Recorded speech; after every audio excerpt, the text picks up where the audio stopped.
GVL Narasimha Rao, मैं आऊंगा आपके पास। पहले ये अखिलेश यादव ने जो कहा, एक और इम्पॉर्टेंट चीज़ आज की प्रेस कॉन्फ्रेंस में, वो भी आपको सुनवाता हूं। अखिलेश ने लोकतंत्र की आखिरी लड़ाई के तौर पर एक बयान दे दिया है। सुनते क्या कहा अखिलेश यादव ने। अगर वोट नहीं गिना जाएगा तो लोकतंत्र कहां जाएगा, और ये लोकतंत्र की आखिरी लड़ाई है।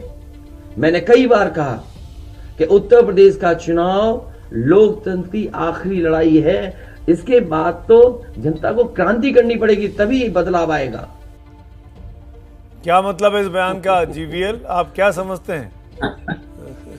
नहीं, ये बौखलाहट है ये चुनाव हारने की, क्योंकि जब सारे एग्जिट पोल्स वही बयान कर रहे हैं, भाजपा का जीत एक बड़ी जीत की सभी का अनुमान है, तो अपने हार स्वीकार करने के बजाय, ये कम से कम 10 तारीख तक इंतजार करने के बजाय, वो कोई कहीं ना कहीं जनता को दोष देने वाली बात है। आप ये कह रहे हैं कि उन्होंने हार स्वीकार आज ही कर ली?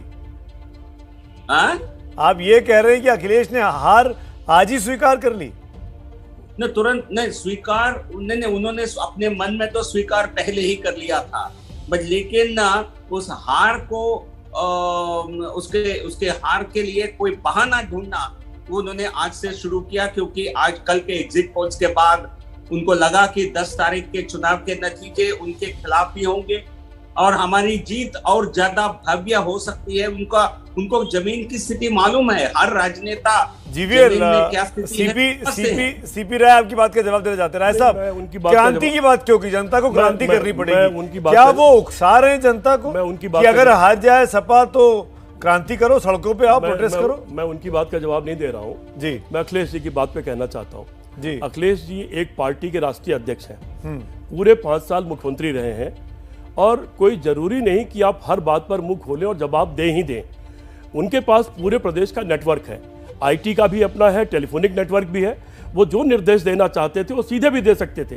पहला पार्ट तो आपने जो दिखाया वो तो ठीक था, वो उसकी चिंता करना, लेकिन ये जो दूसरा पार्ट है कि अब क्रांति करनी पड़ेगी, मुझे लगता है कि इसकी कोई आवश्यकता नहीं थी, ये बोलने की कोई जरूरत नहीं थी। क्यों किया उन्होंने ऐसा? क्या कहना, मकसद क्या है? अब आप समझते हैं उन लोगों को? आप मैं अच्छी तरह जानता हूँ क्या मकसद मैं इसीलिए कह रहा हूँ कि इसकी कोई आवश्यकता नहीं थी। शशि जी, आपका कमेंट, आप अखिलेश के इस बयान पर कि जनता को क्रांति करनी पड़ेगी, ये आखिरी लोकतंत्र की लड़ाई है। देखिए, कभी कभी होता क्या है, भावावेश में सुमित नेता बहुत ज़्यादा बोल जाते हैं। लोकतंत्र की आखिरी लड़ाई या क्रांति, वो न भी कहते तब भी चल जाता, लेकिन कभी कभी अपने कार्यकर्ताओं को जोश दिलाने के लिए, कार्यकर्ताओं को मैसेज देने के लिए, क्योंकि कल से जो एग्जिट पोल्स आ रहे हैं, जाहिर है जो दूर दराज के कार्यकर्ता हैं वो परेशानी में होंगे, उन्हें लग रहा होगा कि हमारी मेहनत सार्थक नहीं हुई।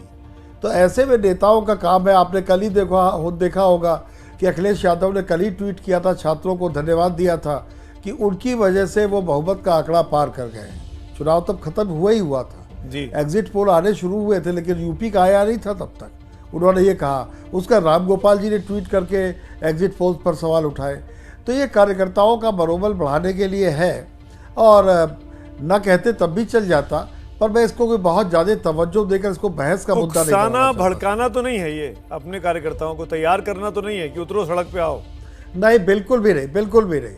ये उनकी एक सहज तरीके से बात निकल गई कि भाई लोकतंत्र की लड़ाई है, नहीं लड़ोगे तो फिर क्रांति करनी पड़ेगी। हो जाता है ये मुझे नहीं लगता कि ये कोई उकसाने भड़काने वाली रागिनी ने हाथ उठाया। मैं सीपी राय साहब की बात को आगे बढ़ा रहा हूँ जी। वो कभी उस तंत्र को चलाते थे, वो जानते हैं कि उस पार्टी में उकसाया भड़काया कैसे जाता है और उसके क्या तरीके हैं। उसके लिए प्रेस कॉन्फ्रेंस की जरूरत नहीं है।